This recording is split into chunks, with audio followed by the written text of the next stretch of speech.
एक सुंदर सा गांव था जहां चारों तरफ हरियाली थी। इसी गांव में राजू अपने माता पिता के साथ रहता था। राजू पढ़ाई में औसत था, लेकिन उसे खेलने कूदने का बहुत शौक था। हर दिन स्कूल की घंटी बजते ही राजू सबसे पहले अपनी थैली समेटता और घर की ओर दौड़ पड़ता। घर पहुंचते ही उसकी माँ बड़े लाड़ से पूछती, राजू बेटा, हाथ मुंह धो लो। वैसे आज की पढ़ाई कर ली क्या? राजू बिना पलक झपकाए झूठ बोल देता। हाँ माँ, सब हो गया।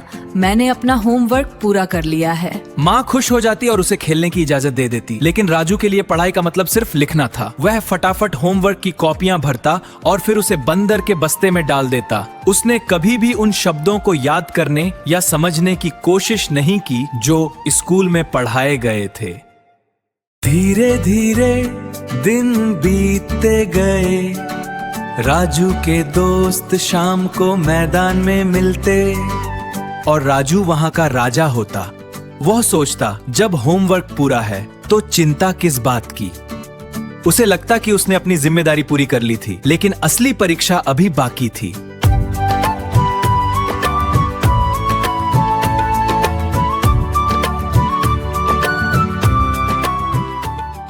अंत में वार्षिक परीक्षा का समय आ गया। अब राजू को एहसास हुआ कि उसने होमवर्क तो किया था, लेकिन कुछ भी सीखा नहीं था।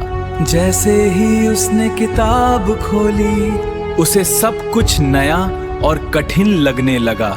जो समय उसने खेल कूद में बिताया था, अब वह समय उसे डराने लगा।